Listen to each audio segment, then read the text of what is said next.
Hey guys, welcome to Godfather Minute. How you doing? Throw them up some chips, everybody. How you doing? Hey, I'm Alex Robinson. And I'm Andy Robinson. And together we are the Godfather Minute Brothers. Here to talk about minute 144 of The Godfather. I just got it that intro was you were doing the Moe Green scene. Yeah. Walking in, being the big man on campus. Yeah, exactly. The BMOC. The big Mo on campus. The big Mo on the casino. The BMOC. The big Mo out of the casino. Oh, Mikey, you don't talk to the BMOC like that. Alex, repeat after me. E minuto. Numero. 100. 44. 144. You got it. Oh boy, that was a tough one there.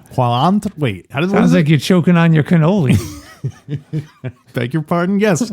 We're talking about minute 144 of The Godfather. We are in Las Vegas, swanky Las Vegas. And who arrives but Moe Green? Moe Green arrives on the scene. He's in a jovial spirits until Mikey proposes that he sell out his share of the casino and hotel to the Corleone family. Moe claims to find it funny, but it's an offer he's going to refuse. An offer refused. offer, refused. Exclamation point. I wonder if Freddie later goes to meet up with Moe and says, Moe, you don't refuse an offer from Mike Corleone like that. Or an offer like that. That's Fredo's go-to line in all these scenes. Mike, you don't step me over like that. It's Johnny funny. Ola, you don't call me and ask me favors in the middle of the night like that. It's funny in a weird way how Fredo almost takes on the kind of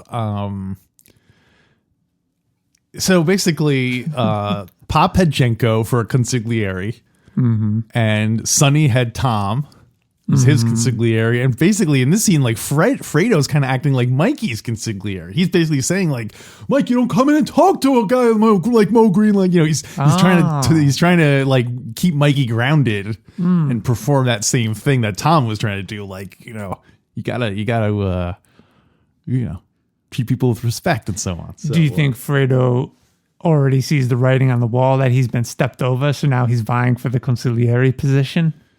He's like, I watched Tom for years do this. I can do it. No, I think with only one client, how hard could it be? I think this is when it's sinking in on him that he's going to be stepped over. Yeah, the look on his face. Did you notice in this minute? Oh, totally. The very beginning of the minute where Mikey's finishing up with Johnny Fartstain. Yeah. He's like, I don't know, Mikey. Yeah. Yeah, this is where he's beginning to realize that because he says, you know, he's basically, I think he sees himself as being kind of like he's like the middle person between Mikey and Moe Green. Like he's kind of the brokering the deal, and then Mikey's just totally ignoring him and so on. But yeah, he's the middle Moe. The middle Moe. He's Moe's middleman. Moe's middleman. Anyway, so speaking of which, let's go through this. Let's go through this in order. Yeah, so Moe's entrance is fantastic. Yep. I think it's one of the greatest entrances in all of cinema. Mm-hmm. Right? Why so? How so? Oh, he's so positive and just it even seems physically. Boom! He's in the room, and you barely see him coming. He's just boom! He's there. Yeah, and he's immediately walking around. He's not like he doesn't just stop. He knows everyone. He's shaking hands. Did you notice he patted Tom Hagen on the chest? He's like, "Hey, Tommy," and it's almost like he had this plan, or maybe through experience, having done it a lot. One of the things he says is, "The dancers will kick your tongue out." Yeah, what does that mean? I wrote that down too. It's funny. Well, first I thought obviously meant like kick, like they will physically kick your, like, you know, But I think after I wrote it down, I was like, I think what he's trying to imply is that, like, if you picture a chorus line and their legs are all kicking, and then you're in the audience and like a Tex Avery Wolf, you're like, you're like panting because you're so worked up into a sexual frenzy by their legs kicking. I think that's kind of what he means. I think you're right. And I'm going to add to that, Alex. And they're kicking your tongue out because their legs are so long and they can reach you. Because long legs on ladies are lovely. Lads love ladies' long legs. Lads, hey, Godfather, tongue twisters. Lads love ladies' long legs. That might be the name of the episode, Alex. Yeah, so or also he's the kind of like a veiled threat, like, you know, cutting out your tongue, like, yeah, like, you better shut up or you're gonna get your tongue, you know, classic Moe. You're gonna get curb stomped. Yeah. Classic Moe. Do you know what curb stomping is? I think so. Okay. Yeah. Yeah. So Moe is saying, so you're suggesting that Moe, in everything he says, there's also a veiled threat. Yes. Yeah, draw chips for everyone on the house. Well, it's funny that he says that because he says, well, the first thing he says when he comes in, he's like, "Oh, the dancers will, you know, the drinks are on me. The chefs cook just for you." And he says, "Your credit is good." He goes, "Your credit is good." And he's like, "Drop chips for everyone to play on the house," which seems kind of contradictory to your credit. It sounds like he's basically saying, "Your credit is good," and give them chips because like I know they're gonna have to pay me back for it. Basically. Alex, it's classic Moe. It's classic Moe. He starts with the legalese. He says your credit's good. Pretty much, you're gonna have to pay me back. Then draw chips for everyone on the house. So if anyone ever came back later, Moe could say, "Hey, where's the money? I told you your credit's good." That's just one. Moe. That's just one facet of my system I call DoMOEnation, which is that, you know, you come in, you dominate the room. You're in charge. Yes. There's a little TM in that, don't forget. So don't go steal it. DoMOEnation. Yeah. First I was going to say MoMA-nation, but that doesn't sound as good. I love it. DoMOEnation. That's what the next song should be called. Speaking of songs, Alex. Yes. I think you and I can agree that we can agree that our current countdown is going to end next minute when Fredo, I think it's next minute when Fredo chastises Michael, right? It's the line, the key line is, you don't talk to a man, you don't come to Las Vegas to talk to a man like Moe Green like that. Mm-hmm. So even though in this current minute, Mikey is talking to Moe Green like that, yeah, technically we change to the next song next minute. It is Fredo's. Now, I know a lot of people have been sending us cards and letters. They can wait for minute 144 because they wanted to hear the new song. Mm-hmm. Unfortunately, we still have one. We should play it because this is like the last time we can play it. We could play it. We could play it next time, but no, I think you're right because we usually debut the new song at the next milestone. So let's do it. You want to lead us in, Alex? Coming in at number 69, here's Andy Robinson with the Moe Green countdown? It's Don't You Talk to a Man. Come on, Casey. Where are those pictures I wanted autographed on my desk? Coming in at I couldn't even get the name of the song. I'm trying to run a business here. I got to kick ass every once in a while. Every once in a while, I got to kick ass. And just to show I'm not hard-hearted, here's Andy Robinson with "Don't Come to Las Vegas," parentheses, and talk to a man like Moe Green like that, close parentheses. I'm going out to Vegas to learn the casino games. Moe Green gonna show me all he knows how the money's made.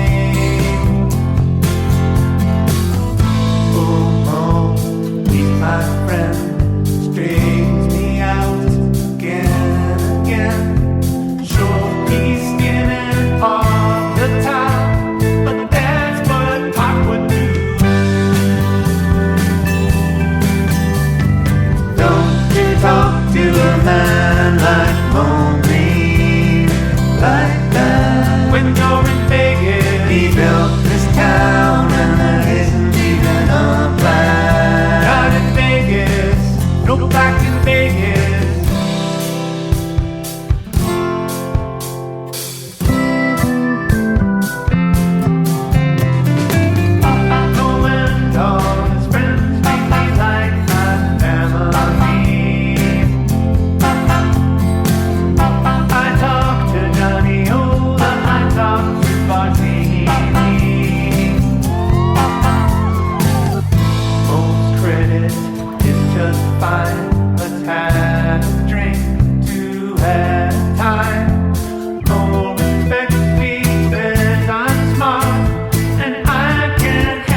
like that. When you're in Vegas, he built this town, and there isn't even a plaque. No plaque in Vegas, nor a statue. Don't you talk to a man like Moe Green like that. When you're in Vegas, he built this town, and there isn't even a plaque. Not in Vegas, no plaque in Vegas. Don't you talk to a man like Moe Green like that. He built this town, and there isn't even a plaque. How's your credit? How's your credit? Don't you talk to a man like All right. Thanks, Alex, for leading us into that. We got a lot more to talk about this minute. So, did you notice that? I thought you were going to segue to a commercial. We got a lot more to talk about this minute, so we'll be right back. Did you notice that Fredo stands when Moe comes in? Fredo stands up and pulls the seat out for him. Yes. What do you make of that? Is Fredo Moe's errand boy?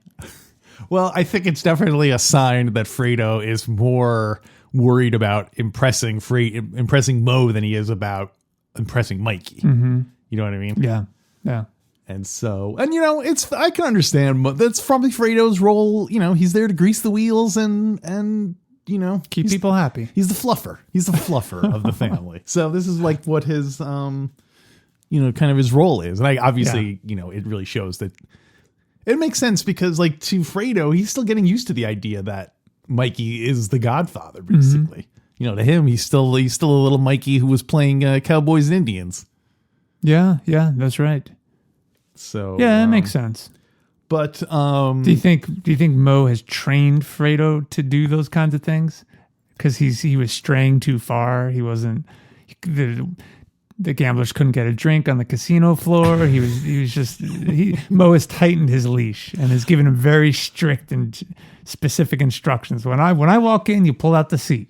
I don't think it's that. You think it was that spoken that like, I think this is just like Fredo's looking at this as a chance to impress Moe. Mm-hmm. And so he wants everything to go perfectly. So he's, you know. What did Fredo think this meeting was for? Well, I'm sure he knew that the Corleones were going to move out there. Yeah. But maybe he just thought that they were going to like talk more about what their partnership was going to be like now that the Corleones were going to be more involved. Yeah. Yeah. Maybe Fredo thought it really was just going to be a party. And that's why he set up the band and the party. And he said, Moe said to just call when the party started. Yeah. So you think Moe Green was disappointed when he walked in and it was just a bunch of guys sitting there signing contracts and stuff? Yeah. Freddie, what kind of party is this? Yeah. I'm going to pull my own chair out next thing you know. Yeah. I told you to call me when the party started. You can't do this. I'm running a business. I can't walk into a room full of a bunch of people doing legal stuff, signing contracts. One thing I think is, speaking of music, one thing I think is a nice touch, and I don't know if it's intentional or reading too much into it, but when he's talking to Moe, and he's telling him just, about signing the contract, selling his share and everything. And you see the piano, the unused piano in the background. Mm-hmm. And to me, it reminded me of the first time we heard a story like this is when the band leader was being threatened. So it's like another musical, yes, the empty piano is like echoing the band leader. Excellent. He's no band leader though, this guy. No. And I heard that story. Yeah. That's awesome. Great observation. I did not pick up on that. I saw the piano, but I didn't think of its significance. Yeah. So have you, I will admit the few times that I've had someone pull a chair out for me to sit down, like in a fancy restaurant or something, I find it very uncomfortable.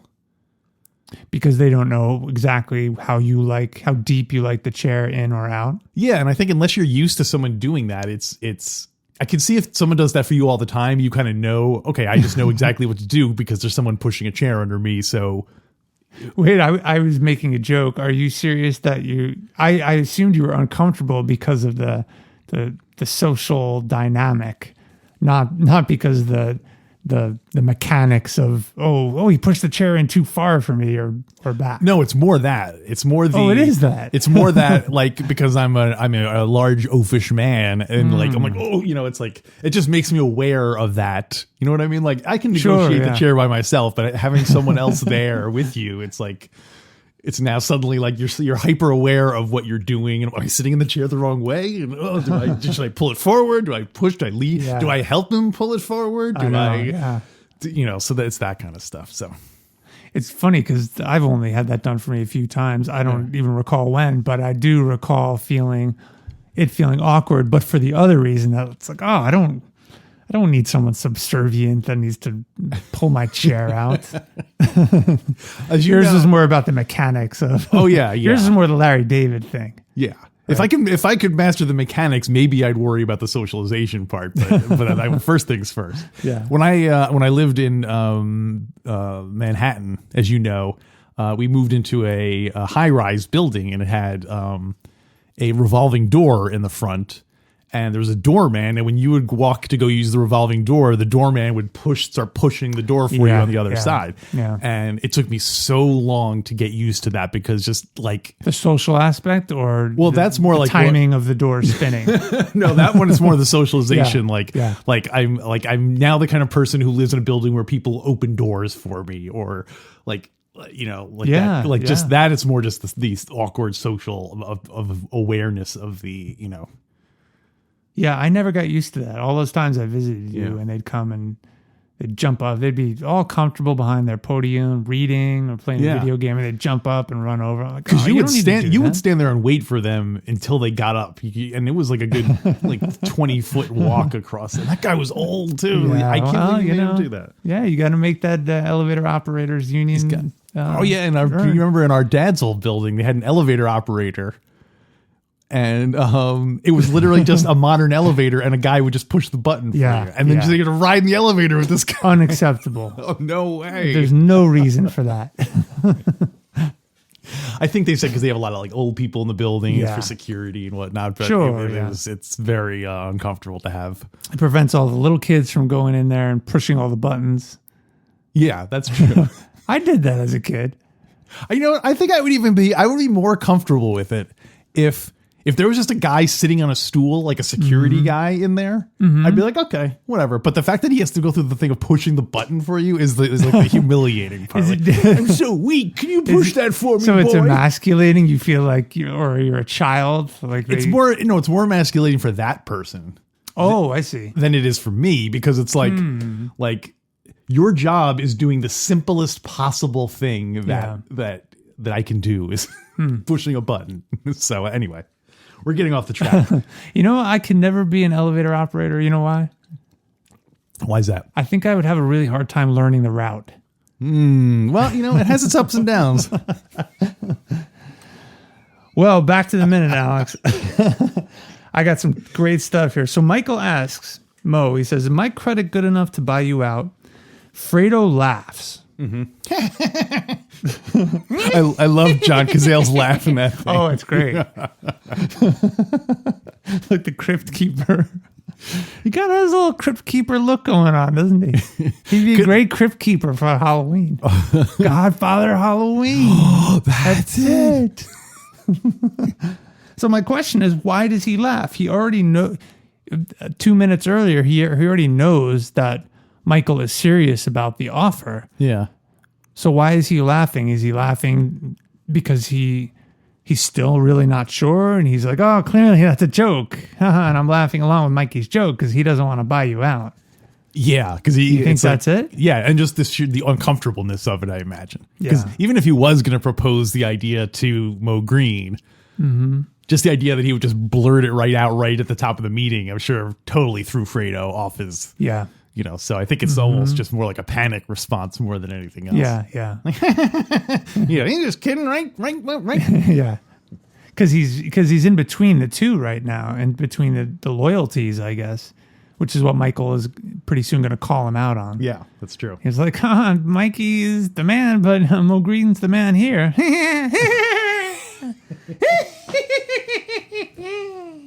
Wipe out. Yeah. All right. No credit. No, but their credit is good.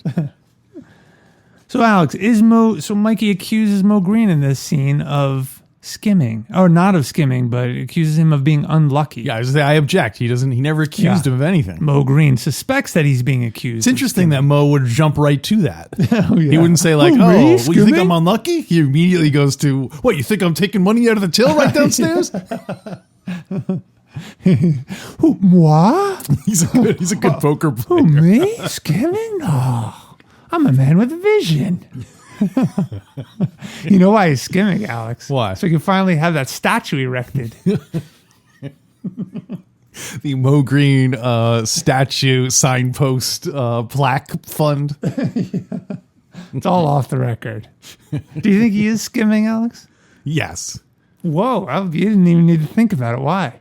Well, I mean, it's like Joe Pesci says in Casino. Anytime somebody's helping you to steal, you have to expect that they're stealing a little extra for themselves. You know what I mean? Like, it's kind of like an understood thing. If you're involved in a criminal enterprise, like, you kind of take it for granted that everyone also has their own little schemes going on. That's why we're all in this thing. Yeah. Why we've built this thing if we're not going to be skimming? Yeah. What do you think I'm here because I like little hotel soaps? I think he's skimming, but for a different reason. Why? Mikey says your casino loses money. Yeah. And Moe instantly says, you think I'm skimming? Yeah. Isn't that the Shakespeare, the lady protests too much? Is that the saying? Yeah. Mm-hmm. And instantly says he's probably skimming. Yeah. Alex, your fans want to know who you are? Is the real Alex Robinson?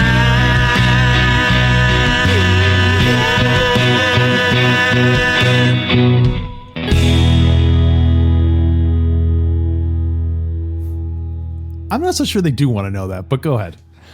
Would you skim? If I was Moe Green? Yes, if you were Moe Green. And then I'm going to ask you the same question if you were Fredo. Yes, and yes. And yes in both cases. Okay. What if you were you? If I was me? And you were working in the casino business? I probably would not. Why not? Well, because I'm not that clever. I'd be, unless I was like 99% sure I would get away with it. It would seem to me that like anything I would do probably would have been thought of before by someone smarter than me. And therefore the casino would have somewhat, they would take that into account that people, that this is one area where the cameras don't see. Like they would know that's like they need something else there to protect that hole, so it's not about morality, it's more about fear of getting caught and having my hands chopped off by gangsters or something. Yeah that makes sense. The risk is too great. I mean, like I said, unless there was some way I knew for sure that I could get away with it. I think the best bet is to be in that entourage of people and always be sure you're at the party that Moe Green's going to walk into, because then you just keep getting chips given to you. And just befriend his party planner, his personal assistant that books all his gigs, and to be sure you're at all of those parties. And just count on the free credit. Just count on the free credit. There are guys who've been living in Las Vegas for years just on Moe's free credit. Moe's like, hey, who is this guy? Have you ever seen any of those travel shows where they go like the cheap deals, best deals in Las Vegas or anything like that? Someone talks like, hey, you can get free chips. Become one of Moe Green's entourage members. We're talking here with Al Neary. Al, how long have you been here in Las Vegas? That's why Al got into this business. His long-term strategy was to become a button man, make his bones, move his way up, and now he's made it. He's made it to Vegas where he can just attend all those parties. Yeah, totally. And he can transition out of the hard role of killing people, all that risky stuff. I forget, did we know Rocco killed Paulie, right? That's how he made his bones? Yes. Do we know how Al got his bones? Besides making drinks? So, Al, make him some bones. Al, would you make Merle some bones? I think Al made his bones by being Connie's travel agent, booking her passage on the Queen. That's harder than shooting Paulie these days.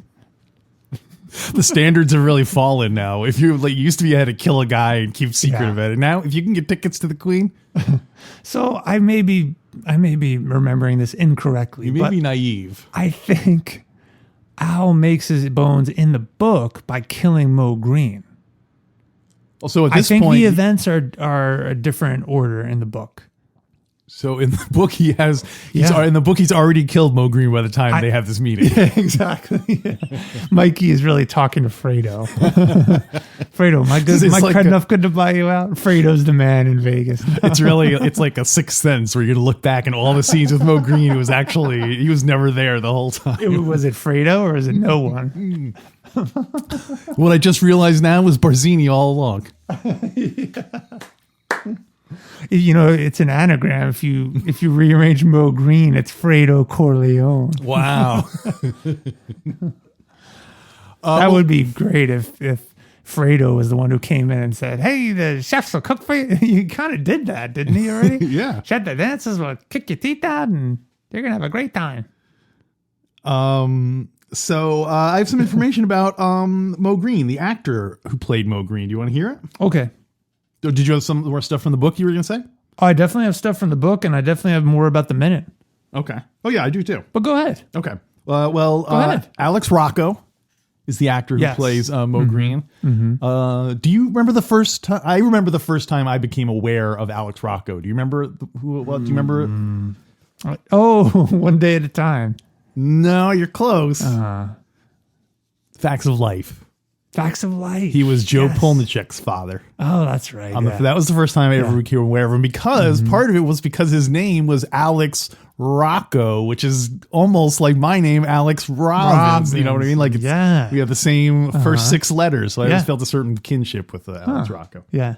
But, And you both really dug Joe from Facts of Life. Oh, yeah. Joe was the best one. She was. She was. Tootie. Anyway, so he... Wait, I'm rethinking that now. Hold on. Was Joe the best one? I liked her the best, but well, who else? You got Tootie. You got Kimberly and Blair. Natalie. You know what? I'm gonna go Mrs. G. Whoa, you're granny I'm grabber, going Mrs. are G, you? Yeah. Well, not now, but 10 years. Not 10 years from now, but 10. You know what I'm saying? Do you think? Oh my gosh, I don't want to know the answer to this. Do you think we are older now than Charlotte Rae was when they were filming Different Strokes? I have no idea. To me, she's always in her 60s, but I don't think she was in her 60s then. We might be older than Charlotte Rae then. Wow. Yeah. Anyway, Alex Rocco. Alex Rocco, born in 1936, apparently probably really close to being one of the real life gangsters in this. He was once suspected of a murder, and he spent a year in jail for bookmaking. Whoa, okay. So Perfect fit. After that, he was like, I'm never going to jail again. I'm going to become an actor. And so he apparently came into the audition and like as soon as he walked in, Francis Ford Coppola was like, oh my gosh, I can't believe we found our Jew. And Alex Rocco, who's Italian, was like, I've never played a Jewish person in my life. I don't know how to what. And so basically, I remember he said someone told him that when you're like Italians, when they talk with their hands, they talk with their palms out and they pinch their fingers. When Jewish people talk, they put their hands together, like and they put but Jewish people put their hands together and move their hands up and down for the same gesture. Huh, okay. You know what I mean? Like it's, yeah. if you do I it, never really like thought about that. And if you'll notice, Alex Rocco does that exact gesture. He he puts his hands together when he's saying, and so I just thought that was such a funny little gimmick. Like the only difference between Jewish people and Italian people were where they put their hands when they were explaining something to you. That's great. So, Hey, I just picked up on something. what's that? Alex Rocco in Pig Latin. I don't know how you say Alex, but Alex Acco Ray, Charlotte Rae. Whoa! Do you think Facts of Life. you don't think that's Charlotte Rae? You don't think that's like a pulling like a Tootsie thing? Alex Rocco, Acco Ray, Charlotte Rae, molasses.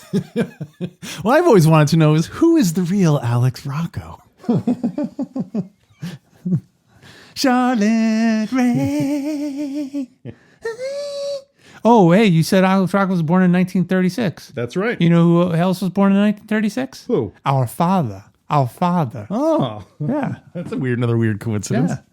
Anything else about Alex Rocco? No, that'll do it for now. But yeah, he's from Boston, as you might be able to tell when he starts getting loud. Him and Fredo have that in common. They both have oddly Boston accents, considering that they're. Anyway, what else you got from the book? So, naturally we want to side with Michael Corleone in this argument, right? Of course. He is the protagonist at this point. We've known him since he was a little kid. But Moe has a better argument here, right? How so? He took, as Moe says, he took Fredo in when the Corleones were having a bad time. Whoa. Now they want to push him out. First of all, Fredo was here under the protection of the Molinari brothers on the coast. I'm just saying in this minute. I guess Michael hasn't defended himself. Yeah, he hasn't made his case yet. In this minute, I'm judging in the favor of Moe Alex Rocco Green. Yeah. You're in He's favor. got a better argument. First of all, you're forgetting that all the judges are in the pockets of the Corleone family. Oh, so the whole system is skewed anyway. Yeah. It's rigged. What are you, a lawyer?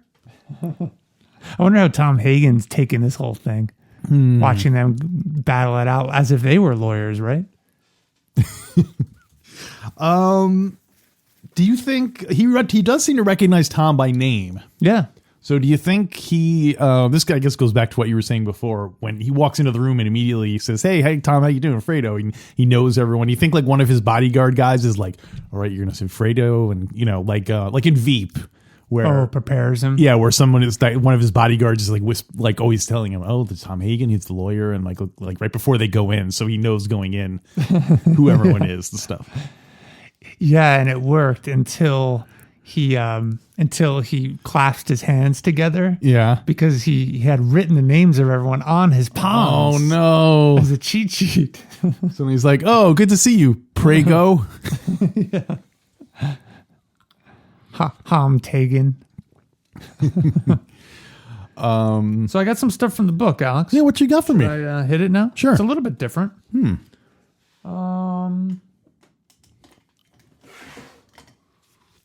Oh, this is great stuff. Okay, page 384, Puzo writes. So there's a knock at the door. Puzo writes, it was Hagen who went to open it.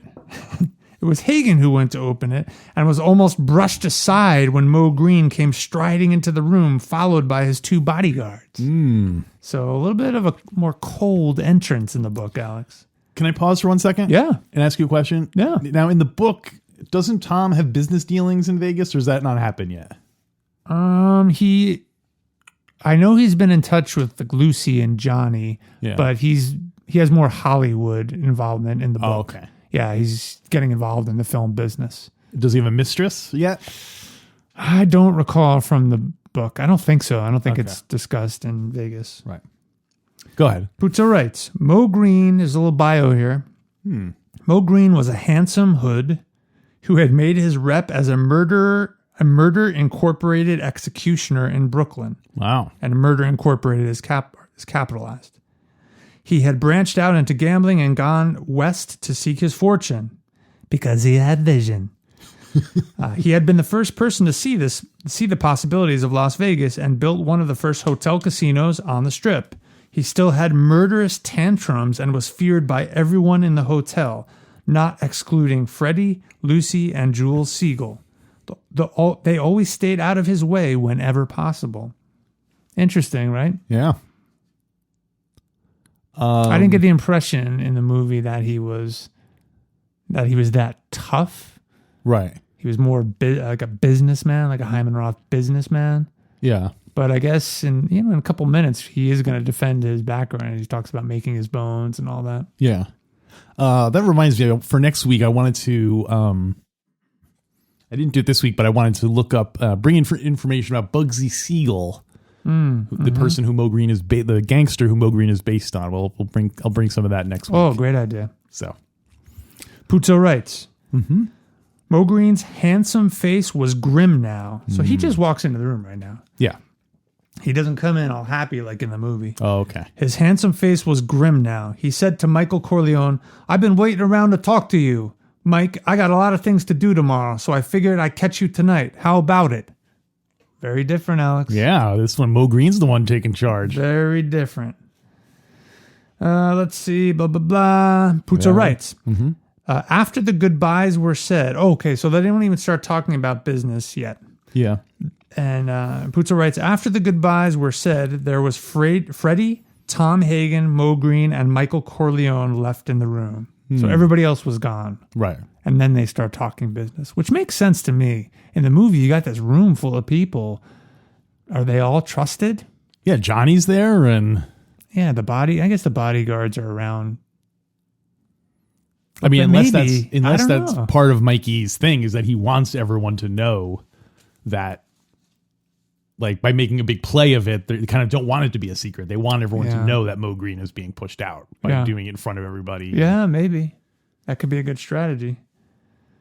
This is interesting, too. Puzo writes, Green put his drink down on the table and said with barely controlled fury, "What's this? I hear the Corleone family is going to buy me Come out." on, you can do barely controlled fury better than that. What's this? I hear the Corleone family is going to buy me out. I'll buy you out. You don't buy me out. Hagen's having a breakdown. What do they call that where you start taking out other people's personalities? Oh, yes. Tom, I said you're out. I didn't say I was buying you out. Where'd you go to law school? Get stupid. Michael said reasonably, "Your casino has been losing money against all the odds. There's something wrong with the way you operate. Maybe we can do better." So that's a lot more. That's a lot more a direct confrontation. Yeah. They hit it hard here. Yeah. Green laughed harshly. You, yeah.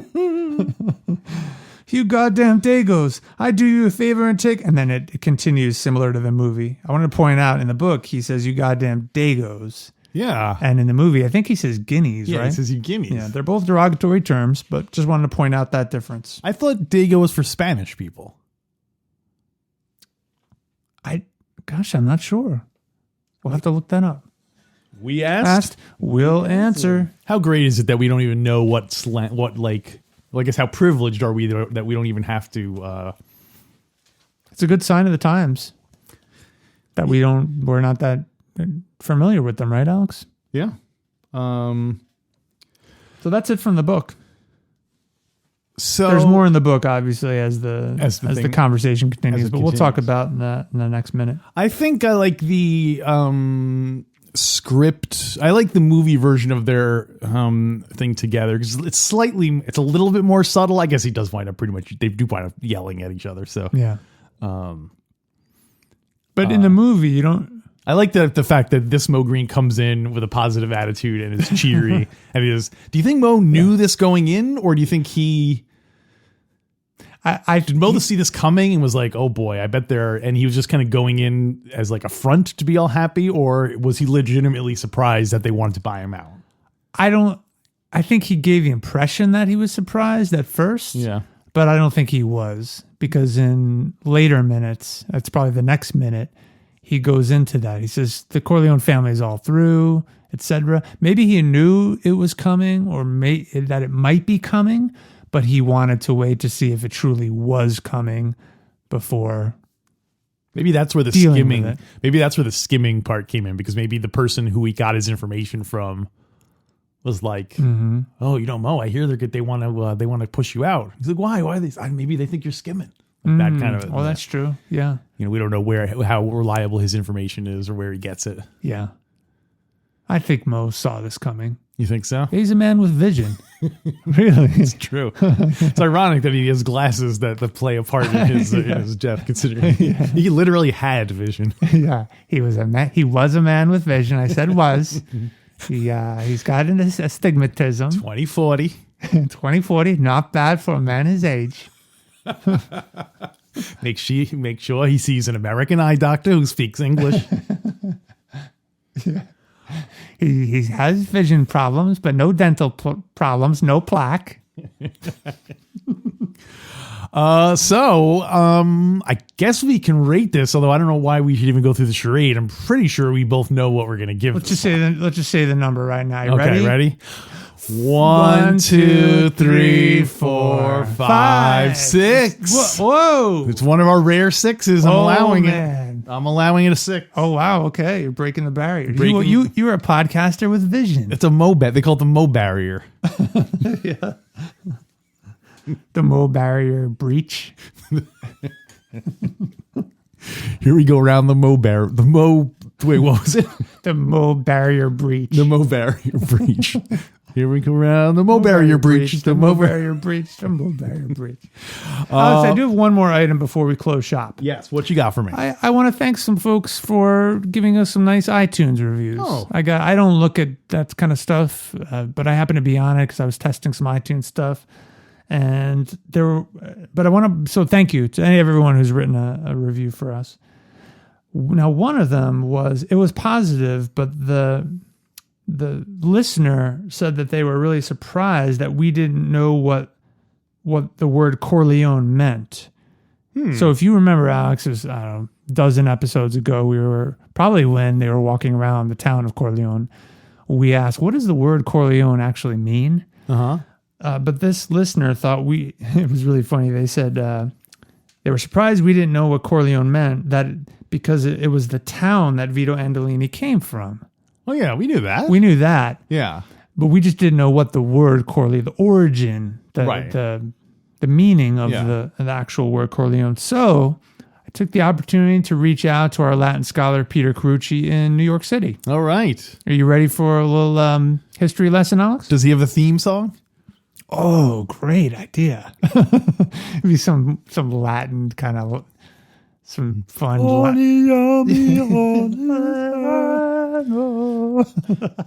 Let's talk about Latin now.